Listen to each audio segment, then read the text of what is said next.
পৃষ্ঠা 228 কন্টিনিউড। প্রশ্ন 17, দ্বিতীয় পঞ্চবার্ষিকী পরিকল্পনার ফলাফল সংক্ষেপে লেখো। উত্তর, সূচনা। প্রথম পঞ্চবার্ষিকী পরিকল্পনার সাফল্যের পথ ধরে দ্বিতীয় পঞ্চবার্ষিকী পরিকল্পনা 1956 থেকে 1961 খ্রিস্টাব্দ এর পথ চলা শুরু হয়।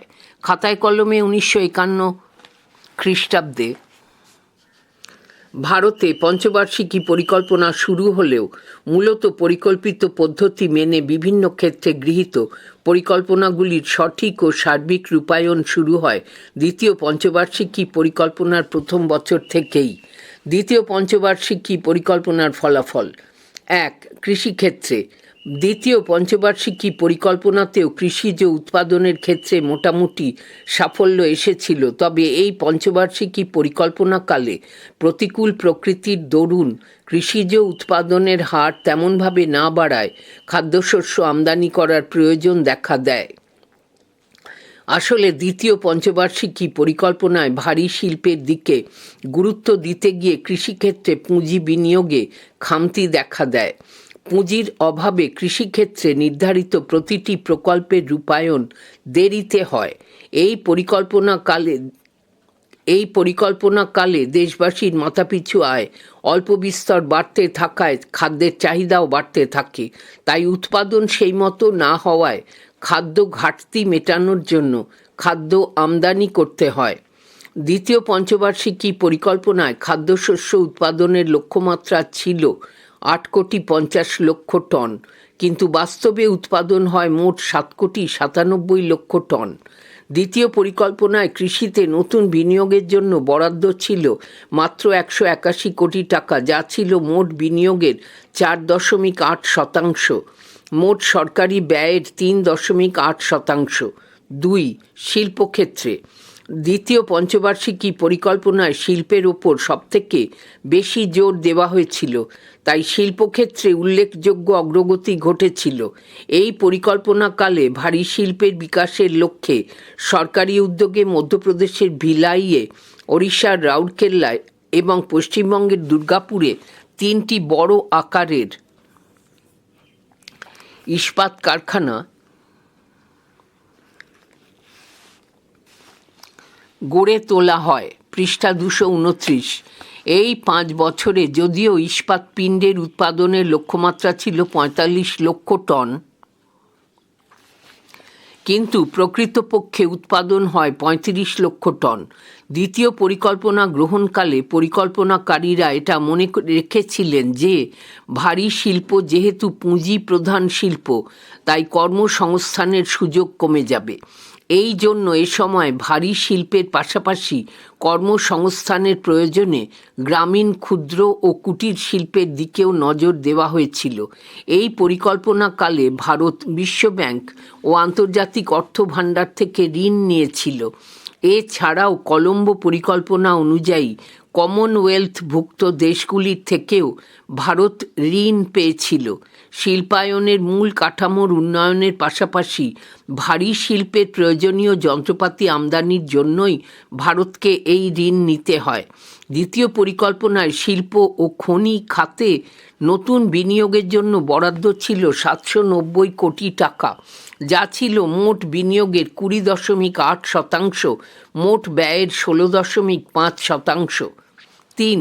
পরিবহন ও যোগাযোগ ব্যবস্থা প্রথম পঞ্চবার্ষিকী পরিকল্পনার সময়কাল থেকেই পরিবহন ও যোগাযোগ ব্যবস্থার ওপর জোর দেওয়া শুরু হয়েছিল। দ্বিতীয় পঞ্চবার্ষিকী পরিকল্পনাকালে ভারী শিল্পের ওপর বেশি জোর দেওয়ার কারণে পরিবহন ও যোগাযোগ ব্যবস্থার উন্নতি ঘটানো জরুরি হয়ে পড়ে। দ্বিতীয় পঞ্চবার্ষিকী পরিকল্পনাতে পরিবহন ও যোগাযোগ ব্যবস্থার উন্নতির লক্ষ্যে মোট প্রস্তাবিত ব্যয়ের 28.8% বরাদ্দ করা হয়। রেল ও সড়ক পরিবহন, জাহাজ ও বিমান চলাচল ব্যবস্থায় উল্লেখযোগ্য অগ্রগতি ঘটে। নতুন রেলপথ তৈরির পাশাপাশি এ সময়ে পুরনো রেলপথগুলিরও আধুনিকীকরণ করা হয়। এছাড়াও এ সময় দেশের বিভিন্ন জায়গায় রেলওয়ে ইঞ্জিন ও বগি তৈরির জন্য কারখানা গড়ে তোলা হয়। সড়ক পথের ক্ষেত্রেও নতুন নতুন সড়ক তৈরির পাশাপাশি পুরনো সড়কগুলির উন্নয়ন ঘটানো হয়। জলপথ পরিবহনে বেশ কিছু নতুন নতুন জেটি ও বন্দর তৈরির কাজে হাত দেওয়া হয়। বিমান পথের ক্ষেত্রে বিমানবন্দরগুলির আধুনিকীকরণের ওপর জোর দেওয়া হয়। যোগাযোগ ব্যবস্থায় নতুন নতুন টেলিফোন এক্সচেঞ্জ স্থাপন, ডাকঘর প্রতিষ্ঠা এবং বেতার যোগাযোগকে আরও আধুনিক রূপে গড়ে তোলার চেষ্টা করা হয়। 4. অন্যান্য। দ্বিতীয় পঞ্চবার্ষিকী পরিকল্পনায় প্রথমে 1 কোটি লোকের নতুন কাজের সুযোগ তৈরির লক্ষ্য নেওয়া হলেও কাজের সুযোগ পান 60 লক্ষ মানুষ। এর পাশাপাশি এ সময় মুদ্রাস্ফীতি বাড়ে প্রায় 30%। দ্বিতীয় পঞ্চবার্ষিকী পরিকল্পনার শেষে মাথাপিছু আয় বেড়ে হয় 330 টাকা। যদিও এক্ষেত্রে লক্ষ্যমাত্রা পূরণ হয়নি দুটি কারণে। প্রথমত, জাতীয় আয় আশানুরূপ বাড়েনি। দ্বিতীয়ত, জনসংখ্যা বৃদ্ধির হার অনুমানকে ছাড়িয়ে যায়। পুঁজির বিনিয়োগ যতটা হিসাব করা হয়েছিল বাস্তবে তার থেকেও অনেক কম পুঁজির বিনিয়োগ হয়েছিল। স্বাভাবিকভাবেই জাতীয় আয় আশানুরূপ বাড়েনি।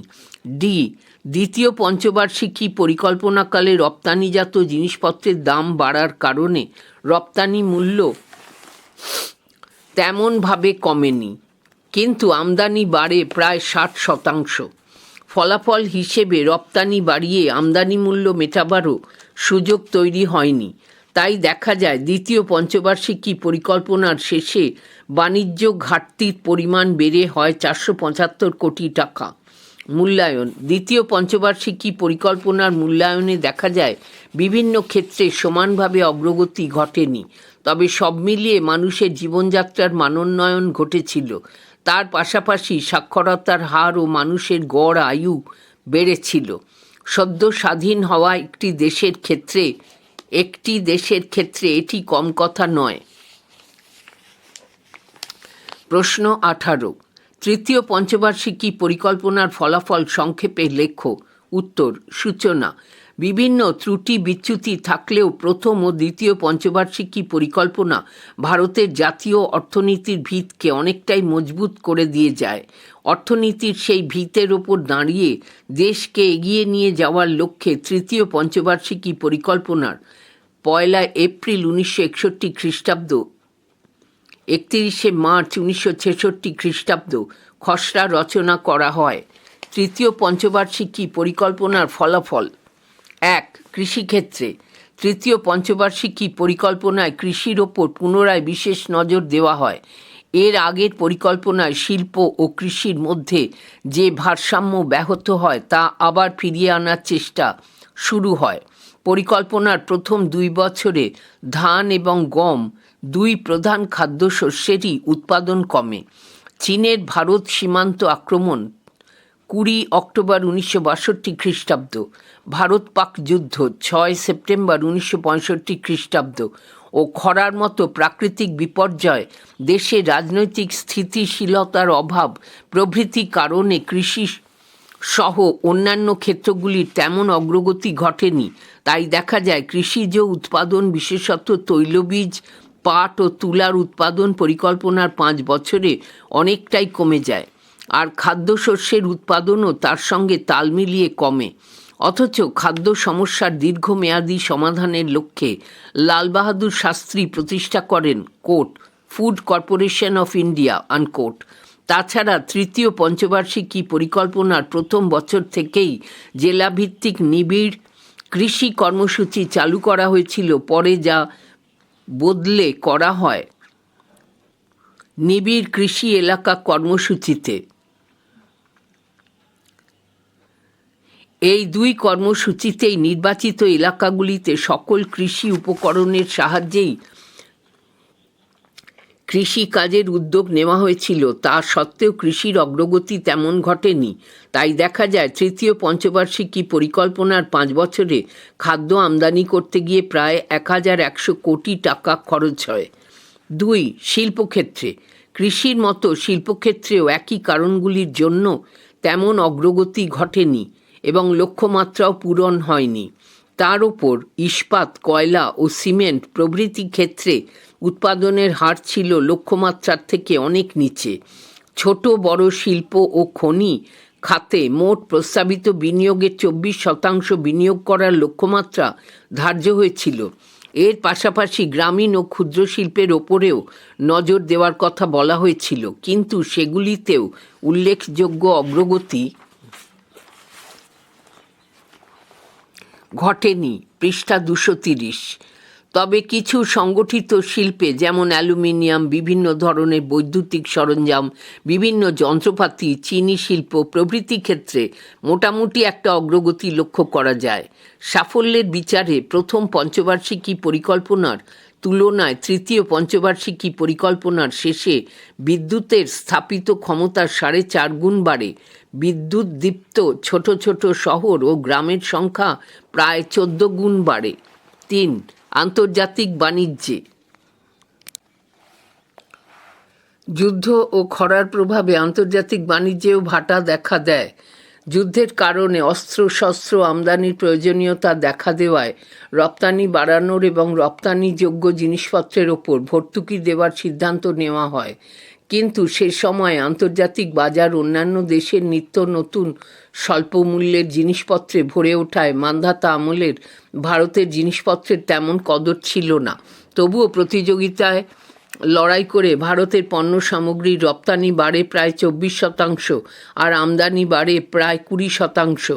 তবুও তৃতীয় পঞ্চবার্ষিকী পরিকল্পনার 5 বছরে বাণিজ্য ঘাটতি দেখা দেয়।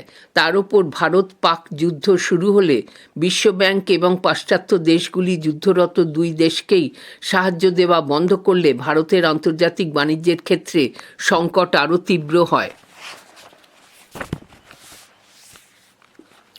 4. অন্যান্য ক্ষেত্রে প্রথম পঞ্চবার্ষিকী পরিকল্পনার তুলনায় প্রযুক্তি শিক্ষার ক্ষেত্রে ইঞ্জিনিয়ারিংয়ে 6 গুণ আর প্রয়োগবিদ্যায় 8.5 গুণ আসন সংখ্যা বন্ধনী শুরু, ডিগ্রি ও ডিপ্লোমা স্তরে বন্ধনী শেষ বাড়ে। তৃতীয় পঞ্চবার্ষিকী পরিকল্পনার শেষে 5 বছরে কর্মহীন মানুষের মোট সংখ্যা বেড়ে দাঁড়ায় 1,15,00,000। মোট সংখ্যা বেড়ে দাঁড়ায় 1,15,00,000-এ। এছাড়াও যুদ্ধজনিত কারণ এবং খাদ্যের মজুতদারি এই দুইয়ের প্রভাবে খাদ্যের দাম এতটাই বেড়ে যায় যে খাদ্য আমদানি করেও পরিস্থিতি সামাল দেওয়া যায়নি। এর ফলে খাদ্য সংকট তৈরি হলে সাধারণ মানুষ দুর্দশার মধ্যে পড়ে। জাতীয় আয় এবং মাথাপিছু আয়ও বাড়েনি। মূল্যায়ন দেশ ও জাতির পরিকল্পিত উন্নয়নের লক্ষ্যে পঞ্চবার্ষিকী পরিকল্পনা গৃহীত হয়েছিল, কিন্তু প্রথম ও দ্বিতীয় পরিকল্পনার উন্নয়নের লক্ষ্যে ভারতীয় অর্থনীতিকে যেভাবে এগিয়ে নিয়ে যাওয়া শুরু হয়েছিল, তৃতীয় পঞ্চবার্ষিকী পরিকল্পনা ব্যর্থ হওয়ায় তা ধাক্কা খায়। এই পরিকল্পনা রূপায়ণে ব্যর্থতার ফলে নেহেরুর সমাজতান্ত্রিক ধাঁচের সমাজ গড়ে তোলার ভাবনা ব্যাহত হয়। প্রশ্ন 19।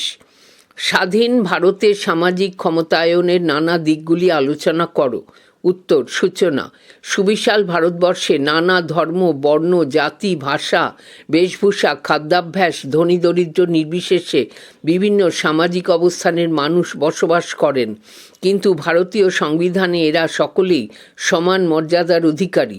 সংবিধানের প্রস্তাবনায় সকল ভারতীয়দের জন্যই সামাজিক, অর্থনৈতিক ও রাজনৈতিক ন্যায় বিচারের কথা বলা আছে। ভারতের সংবিধানের 36 নম্বর ধারায় নির্দেশাত্মক নীতিতে সামাজিক ন্যায় প্রতিষ্ঠার কথা বলা আছে।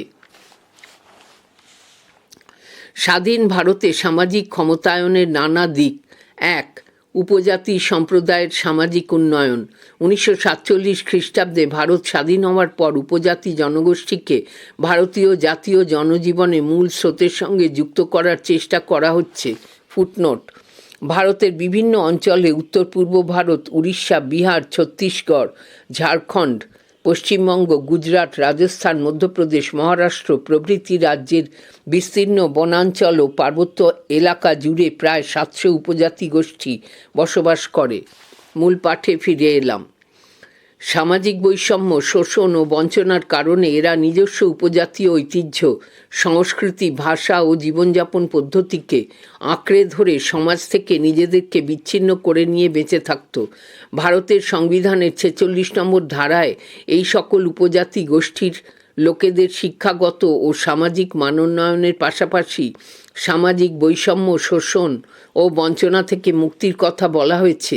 সংবিধানের নির্দেশ মতো এদের সামাজিক প্রতিষ্ঠা দেওয়ার লক্ষ্যে গঠিত হয় কোট আদিবাসী উপদেষ্টা পর্ষদ আনকোট। এই পর্ষদের অধীনে প্রতিটি রাজ্যে একটি করে শাখা গড়ে তোলা হয়।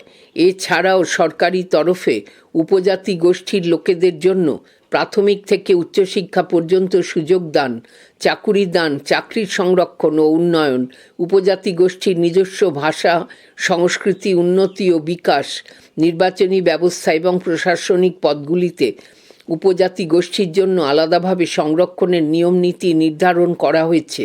জানার আকাশ।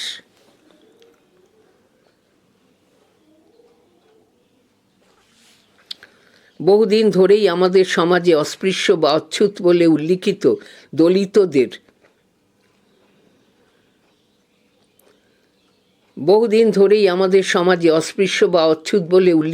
দলিতদের জমির মালিকানা, মন্দিরে প্রবেশাধিকার, সামাজিক অনুষ্ঠানে অংশগ্রহণের অধিকার, এমনকি গ্রামের পুকুর বা কুয়ো থেকে জল নেওয়ার মতো সাধারণ অধিকার থেকেও বঞ্চিত করে রাখা হতো।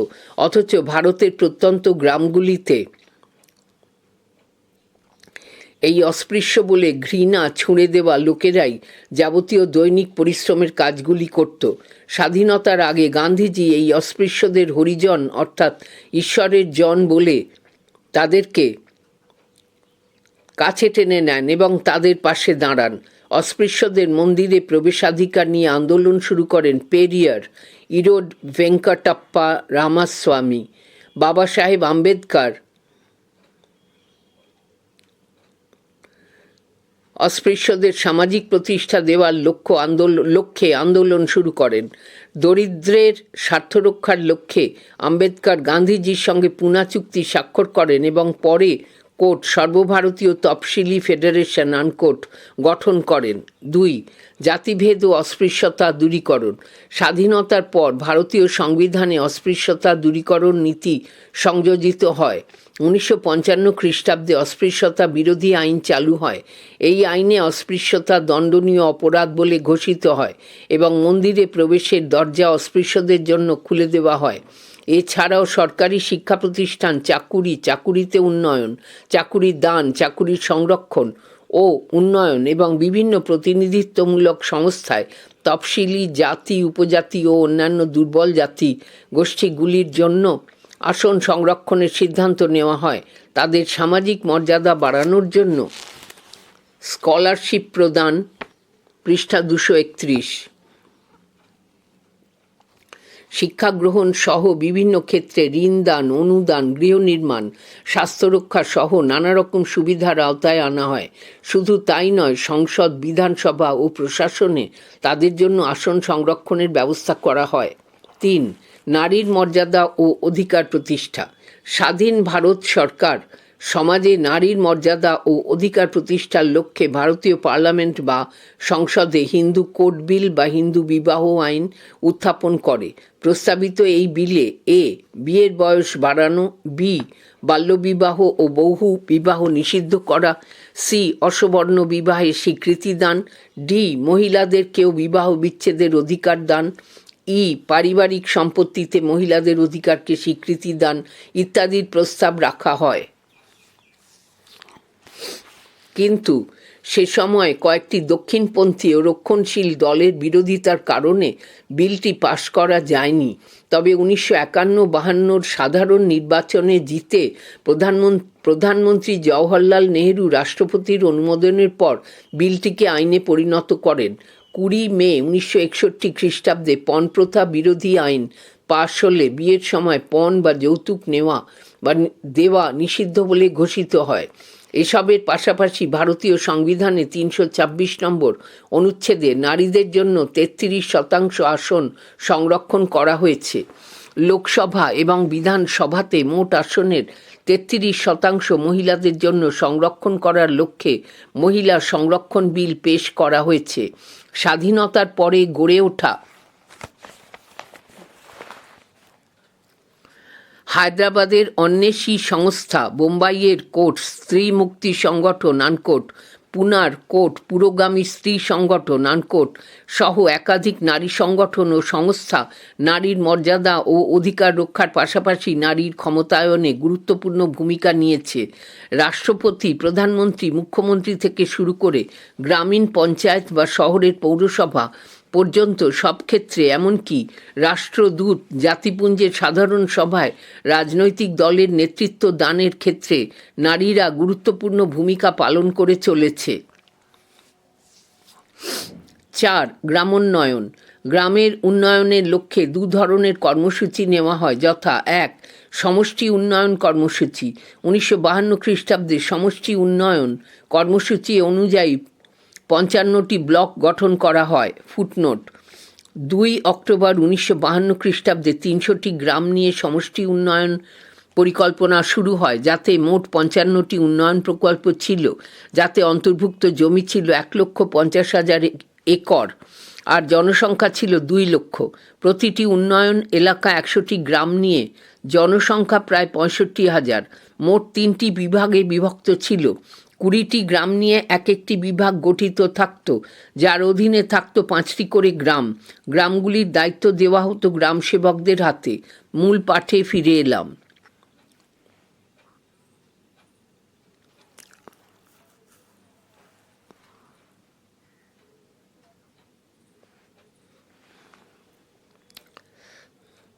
প্রতিটি ব্লকের অধীনে 100টি করে গ্রাম রাখা হয়। বলা হয় আগামী 1 দশকের মধ্যে সারা দেশকে এই কর্মসূচির অধীনে আনা হবে। এই কর্মসূচি রূপায়ণের জন্য 6,000 বিডিও এবং 6 লক্ষ গ্রাম সেবককে দায়িত্ব দেওয়া হয়। সমষ্টি উন্নয়ন কর্মসূচির মধ্যে কৃষি, যোগাযোগ ব্যবস্থা, স্বাস্থ্য, পানীয় জল, প্রাথমিক শিক্ষা এইসব বিষয়ে বেশি জোর দেওয়া হয়। এছাড়াও এই কর্মসূচিগুলির সঠিক রূপায়ণের জন্য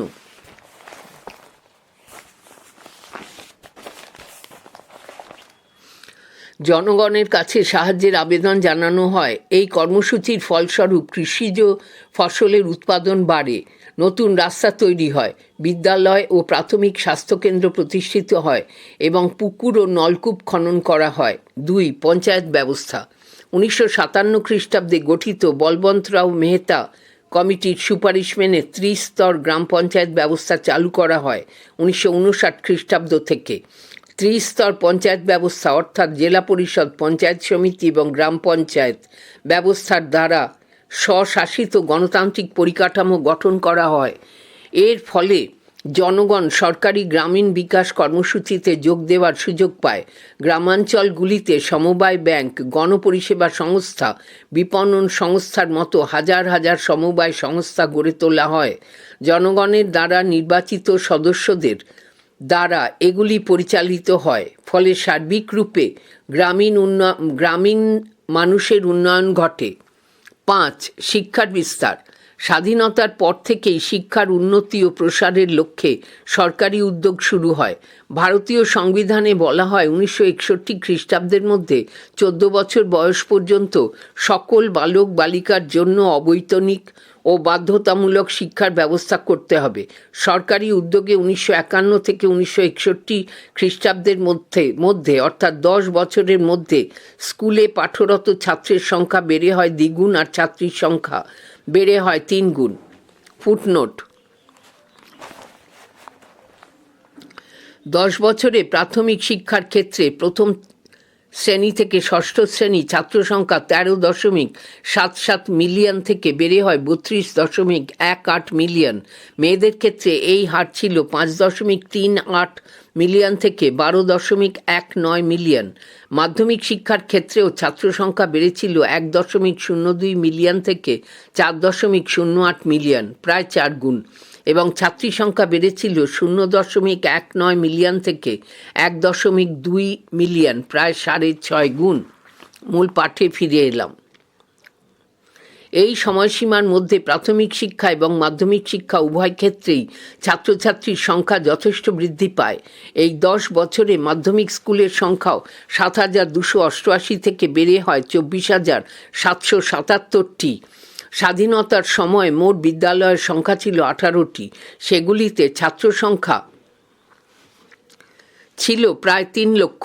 1964-তে বিশ্ববিদ্যালয়ের সংখ্যা বেড়ে দাঁড়ায় 54, কলেজের সংখ্যা হয় 2,500 এবং স্নাতক ও স্নাতকোত্তর স্তরে ছাত্রছাত্রীর সংখ্যা বেড়ে হয় 6,13,000।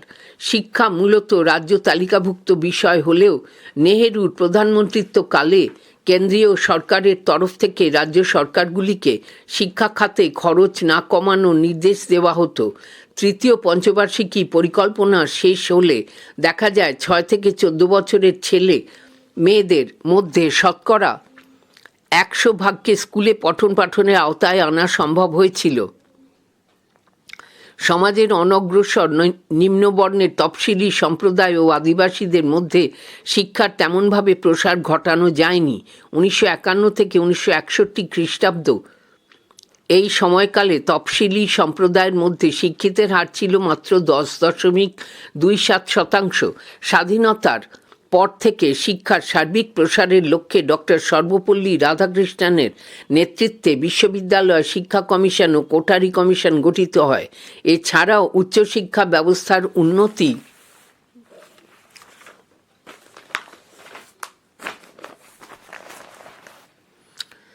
ঘটানোর লক্ষ্যে পৃষ্ঠা 232। 1956 খ্রিস্টাব্দে বিশ্ববিদ্যালয় মঞ্জুরি কমিশন বা ইউনিভার্সিটি গ্রান্টস কমিশন, সংক্ষেপে ইউজিসি, স্থাপিত হয়েছিল। মূল্যায়ন: ভারতীয় সংবিধানের 14 থেকে 19, 21 থেকে ভারতীয় সংবিধানের 14 থেকে 19, 21, 23 থেকে 25, 28, 34 ইত্যাদি ধারায় সামাজিক ন্যায় বিচারকে প্রাধান্য দিয়ে সামাজিক ক্ষমতায়নের কথা বলা আছে। কিন্তু এই সামাজিক ক্ষমতায়নকে কার্যকর করার জন্য দরকার অর্থনৈতিক ও রাজনৈতিক ক্ষেত্রেও সমতা প্রতিষ্ঠা। তাই একদিকে যেমন পুরুষদের পাশাপাশি নারীদের স্বাধীনতা দেওয়া দরকার, অপরদিকে তেমনি দারিদ্রতা দূরীকরণ, অস্পৃশ্যতা দূরীকরণ এবং সমাজের নিচু জাতের উন্নয়ন ঘটানো জরুরি। প্রশ্ন 20। স্বাধীন ভারতের ন্যায় বিচারের আন্দোলনের সঙ্গে জড়িত নারী কল্যাণ বা নারীর ক্ষমতায়নের ওপর সংক্ষিপ্ত বিবরণ দাও। অথবা স্বাধীন ভারতের ন্যায় বিচারের আন্দোলনের সঙ্গে জড়িত নারী মুক্তির উদ্যোগ কিরূপ ছিল? উত্তর: সূচনা: 1947 খ্রিস্টাব্দে ভারতবর্ষ স্বাধীন হওয়ার পর নারীর ক্ষমতায়নের বিষয়টি গুরুত্ব পেতে শুরু করে। স্বাধীন ভারতে সমাজ, রাজনীতি ও প্রশাসন সহ বিভিন্ন ক্ষেত্রে নারীর অংশগ্রহণ বাড়তে থাকে। স্বাধীনতার আগে ও পরে গণ আন্দোলনেও নারীর ভূমিকা স্বমহিমায় উজ্জ্বল হয়ে আছে।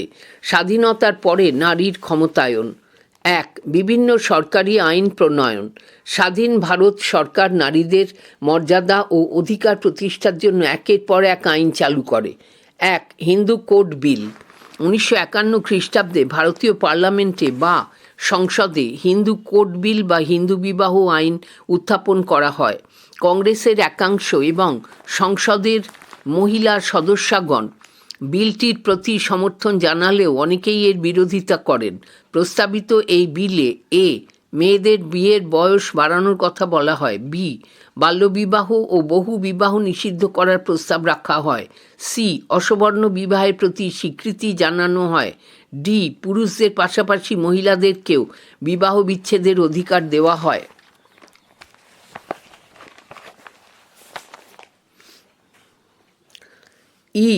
পারিবারিক সম্পত্তির উত্তরাধিকারের ক্ষেত্রে মেয়েদের দাবি বা অধিকারকে স্বীকৃতি জানানো হয়। কয়েকটি দক্ষিণপন্থী ও রক্ষণশীল দলের বিরোধিতার কারণে শেষ পর্যন্ত এই বিল পাশ করানো যায়নি। তবে 1951-1952 সাধারণ নির্বাচনে জিতে প্রধানমন্ত্রী জওহরলাল নেহেরু রাষ্ট্রপতির অনুমোদনের পর বিলটিকে আইনে পরিণত করেন। যদিও মুসলিম ও অন্যান্য সম্প্রদায়ের নারীদের জন্য অভিন্ন দেওয়ানি বিধি, ইউনিফর্ম সিভিল কোড, সে সময় পাশ করানো যায়নি। 2. বিবাহ আইন। 1955 খ্রিস্টাব্দে পাশ হয় হিন্দু বিবাহ আইন। এই আইনে হিন্দু মেয়ে ও হিন্দু ছেলের মধ্যে বিবাহ, বিবাহ বিচ্ছেদ এবং অন্যান্য প্রাসঙ্গিক বিষয়গুলি নিয়ন্ত্রণ করা হয়। এই আইনে বিবাহের জন্য মানসিক সুস্থতা, ছেলে ও মেয়ে উভয় পক্ষের সম্মতি, পূর্বে বিবাহিত না থাকা ইত্যাদি শর্তের কথা উল্লেখ করা হয়। পাশাপাশি হিন্দু বিবাহে কিছু বৈদিক আচার যেমন সপ্তপদী এবং লৌকিক আচার যেমন স্ত্রী আচারের মতো কিছু আচার অনুষ্ঠান পালনের কথা বলা হয়। আর বিবাহ বিচ্ছেদের জন্য কিছু শর্ত ও পদ্ধতির উল্লেখ করা হয়। জানার আকাশ।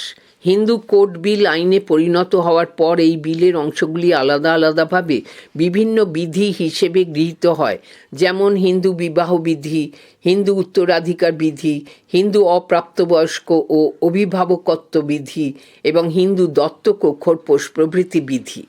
2.3 পণপ্রথা বিরোধী আইন। 20 মে 1961 খ্রিস্টাব্দে ভারতে পণপ্রথা বিরোধী আইন পাশ হয়। এই আইনের দ্বারা বিয়ের সময় পণ বা যৌতুক নেওয়া বা দেওয়া নিষিদ্ধ ঘোষণা করা হয়। এই আইনের মূল উদ্দেশ্য ছিল পণ প্রথার মতো একটি সামাজিক ব্যাধিকে সমাজ থেকে একেবারে নির্মূল করা।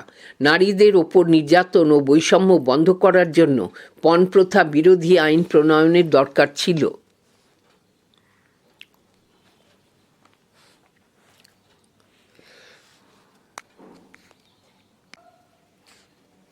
2. নির্বাচনী ব্যবস্থায় অংশগ্রহণ। সার্বিক প্রাপ্তবয়স্কের ভোটাধিকারের ভিত্তিতে নারীদের নির্বাচনী ব্যবস্থায় অংশগ্রহণের সুযোগ দেওয়া হয়। ভারতের সংবিধান মহিলাদের জন্য নির্বাচিত পদ সংরক্ষণ করে লিঙ্গ ও শ্রেণীভিত্তিক বৈষম্যের অবসান ঘটিয়েছে। 1900 খ্রিস্টাব্দের গোড়ার দিকে ভোটাধিকার পাওয়ার জন্য নারীরা আন্দোলন শুরু করেছিলেন। পরে স্বাধীন ভারতে 1950 খ্রিস্টাব্দে নারী পুরুষ নির্বিশেষে সকল প্রাপ্তবয়স্ক ভারতীয় নাগরিকদের সর্বজনীন ভোটাধিকার দেওয়া হয়। ভারতীয় সংবিধানের 326 নম্বর অনুচ্ছেদেও মহিলাদের ভোটাধিকারের বিষয়টি অন্তর্ভুক্ত করা হয়। কেন্দ্র ছাড়াও রাজ্য নির্বাচনেও মহিলাদের অংশগ্রহণের প্রবণতা বেড়েছে। লোকসভা এবং বিধানসভাতে আসনের 33% মহিলাদের জন্য সংরক্ষণ করা হয়েছে। 3. নারী মুক্তি আন্দোলন ও ক্ষমতায়ন। নারীর ক্ষমতায়নের আড়ালে রয়েছে নারী মুক্তি আন্দোলনের দীর্ঘ ইতিহাস। 1. বিভিন্ন আন্দোলন। স্বাধীনতার আগে থেকেই গান্ধীজির নেতৃত্বাধীন কংগ্রেসি আন্দোলন, বিপ্লবী আন্দোলন, কৃষক আন্দোলন এবং স্বাধীনতার পরে নারীদের উন্নয়নের লক্ষ্যে গড়ে ওঠা একাধিক সামাজিক রাজনৈতিক আন্দোলনগুলি শেষ পর্যন্ত নারীর ক্ষমতায়নে সাহায্য করে। 2. নারী স্বাস্থ্য ও নারী শিক্ষা। 1988 খ্রিস্টাব্দে ভারত সরকার কোর্ট জাতীয় প্রেক্ষিতে নারী পরিকল্পনা গঠন করে এবং নারী স্বাস্থ্য, নারী শিক্ষার বিষয়ে বিস্তারিত পরিকল্পনা পেশ করে। নারীদের স্বাস্থ্য সুরক্ষার পাশাপাশি তাদের শিক্ষিত করে তুলে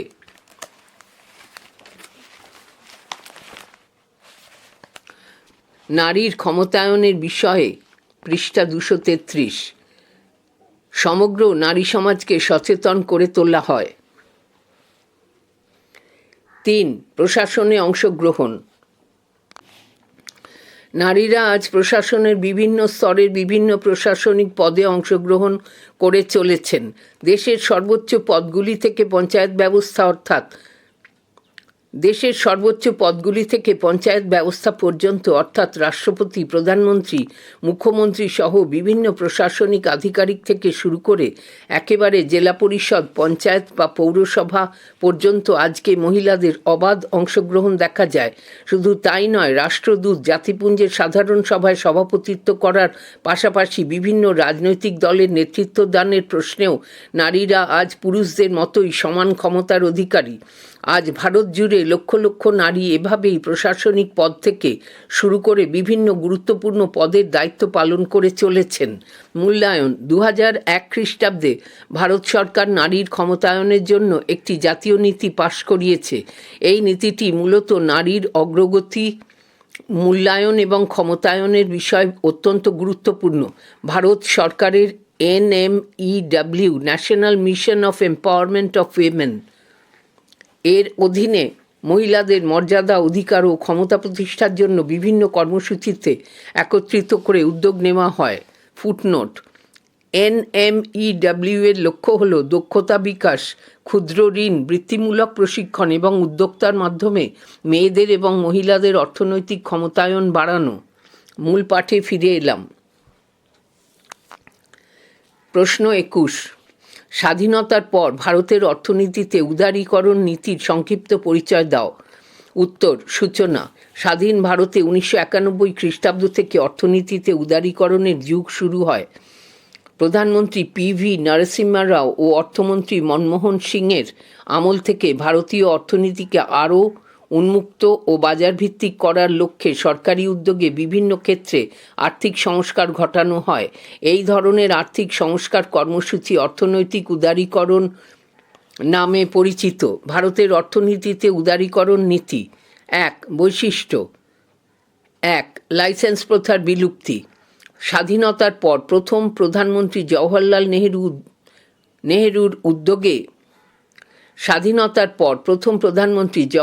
নেহেরুর উদ্যোগে ভারতে মিশ্র অর্থনীতি ব্যবস্থা চালু হয়।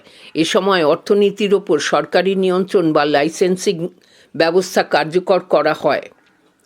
কিন্তু 1991 সাল থেকে ভারতীয় অর্থনীতিতে উদারীকরণ নীতি গৃহীত হলে কয়েকটি শিল্পক্ষেত্র ছাড়া যে বেশিরভাগ শিল্পের ওপর থেকে লাইসেন্সিং ব্যবস্থা বাতিল করা হয়। ইতিপূর্বে নতুন কোম্পানি শুরু করা, কর্মী ছাঁটাই, উচ্চ শুল্ক হার, নির্দিষ্ট পণ্য আমদানির ওপর নিষেধাজ্ঞা ইত্যাদি ক্ষেত্রে এই লাইসেন্স প্রথা গুরুত্বপূর্ণ ভূমিকা নিত। কিন্তু অর্থনৈতিক উদারীকরণ কর্মসূচি গৃহীত হওয়ার পর এই সব ক্ষেত্রগুলিকে লাইসেন্স প্রথা থেকে মুক্ত করা হয়। 2. বেসরকারীকরণ নীতি। সরকারি মালিকানাধীন শিল্প ও সংস্থাগুলিকে বেসরকারীকরণের উদ্যোগ নেওয়া হয়। এই উদ্যোগের মধ্যে দিয়ে খোলা বাজারে বাণিজ্যিক প্রতিযোগিতা বাড়ে এবং বিভিন্ন পণ্য সামগ্রীর চাহিদার সঙ্গে তাল মিলিয়ে উৎপাদনশীলতাও বাড়ে। সম্পদের অসম বণ্টন ও ব্যবহারের ক্ষেত্রে রাষ্ট্রায়ত্ত মালিকানার চেয়ে ব্যক্তি মালিকানার ওপর বেশি জোর দেওয়া শুরু হয়। আসলে বেসরকারি বিনিয়োগকে উৎসাহিত করে প্রতিযোগিতা বাড়ানো এবং উন্নত পরিষেবা দানের লক্ষ্য নিয়েই বেসরকারীকরণ নীতি গ্রহণ করা হয়। একটি ইংরেজি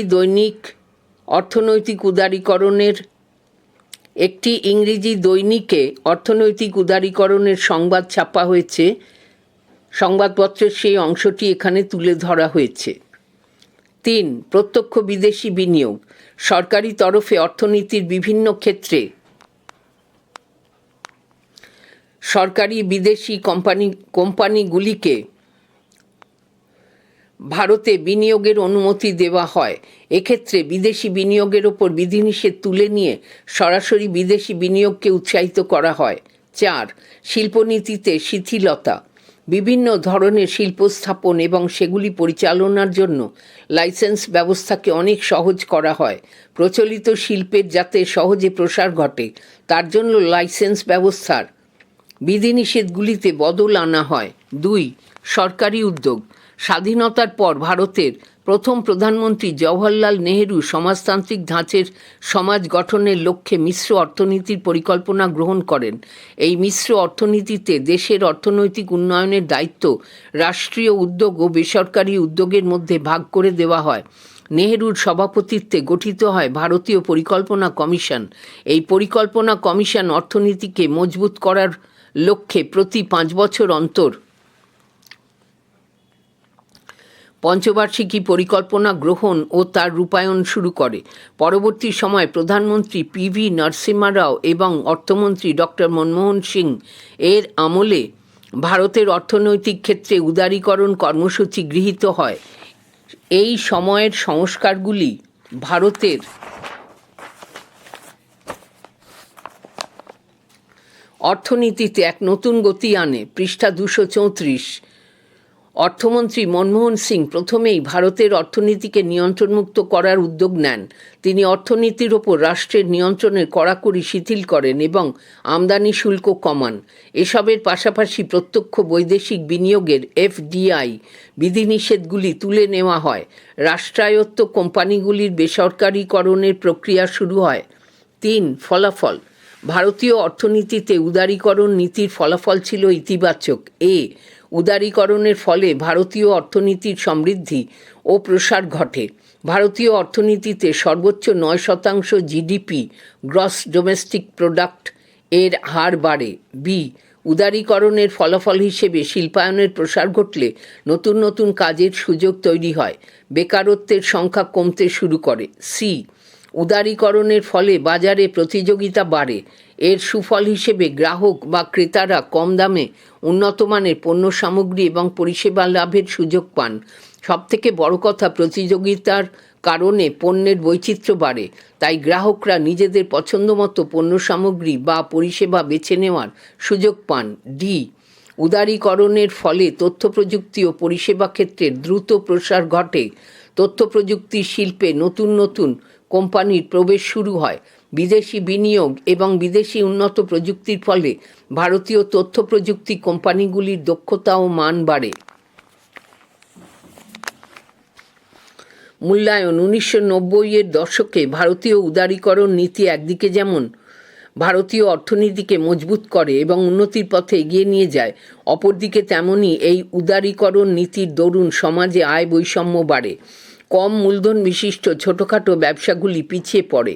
দেশীয় বেশ কিছু শিল্প ক্ষতির মুখে পড়ে। বিভিন্ন দেশের বিভিন্ন ধরনের শুল্ক নীতি ভারতীয় অর্থনীতিকে প্রভাবিত করে।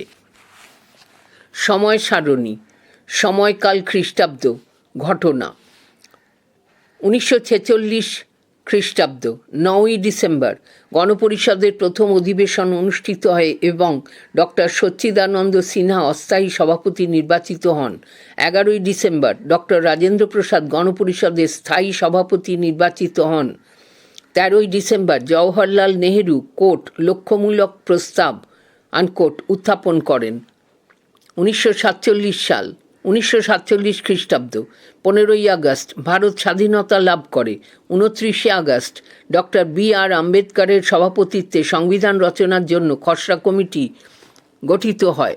1949 খ্রিস্টাব্দ 26শে নভেম্বর 2 বছর 11 মাস 17 দিনের পর গণপরিষদে ভারতের চূড়ান্ত সংবিধান গৃহীত হয়। 24শে জানুয়ারি 1950 খ্রিস্টাব্দ 24শে জানুয়ারি গণপরিষদের সর্বশেষ অধিবেশনে ডক্টর রাজেন্দ্র প্রসাদ ভারতের প্রথম রাষ্ট্রপতি নির্বাচিত হন। 26শে জানুয়ারি ভারতীয় সংবিধান কার্যকরী হয় এবং ভারত একটি সার্বভৌম গণতান্ত্রিক প্রজাতন্ত্র হিসেবে আত্মপ্রকাশ করে। 1951 থেকে 1956 প্রথম পঞ্চবার্ষিকী পরিকল্পনা গৃহীত হয়। 1954 29শে এপ্রিল ভারতের প্রধানমন্ত্রী জওহরলাল নেহেরু ও চীনের প্রধানমন্ত্রী চৌ এন লাইয়ের মধ্যে পঞ্চশীল নীতি স্বাক্ষরিত হয়। 18ই এপ্রিল ইন্দোনেশিয়ার বান্দুং শহরে এশিয়া ও আফ্রিকা মহাদেশের 29টি দেশের প্রতিনিধিদের নিয়ে বান্দুং সম্মেলন অনুষ্ঠিত হয়। 1956 থেকে 1961 দ্বিতীয় পঞ্চবার্ষিকী পরিকল্পনা চালু হয়। 1961 পয়লা সেপ্টেম্বর যুগোস্লাভিয়ার রাজধানী বেলগ্রেডে জোট নিরপেক্ষ দেশগুলির প্রথম শীর্ষ সম্মেলন অনুষ্ঠিত হয়। 1961 থেকে 1966 তৃতীয় পঞ্চবার্ষিকী পরিকল্পনা রূপায়িত হয়। 1976 42তম সংবিধান সংশোধনীর মাধ্যমে ভারতের সংবিধানের প্রস্তাবনায় কোট সমাজতান্ত্রিক ও কোট ধর্মনিরপেক্ষ শব্দ দুটি যুক্ত করা হয়। 1978 44তম সংবিধান সংশোধনীর মাধ্যমে কোট সম্পত্তির অধিকারকে মৌলিক অধিকারের তালিকা থেকে বাদ দেওয়া হয়। 1991 তীব্র অর্থনৈতিক সংকটের মুখে প্রধানমন্ত্রী পি.ভি. নরসিমহা রাও এবং অর্থমন্ত্রী ডক্টর মনমোহন সিংয়ের নেতৃত্বে অর্থনৈতিক উদারীকরণ কর্মসূচি গ্রহণ করা হয়।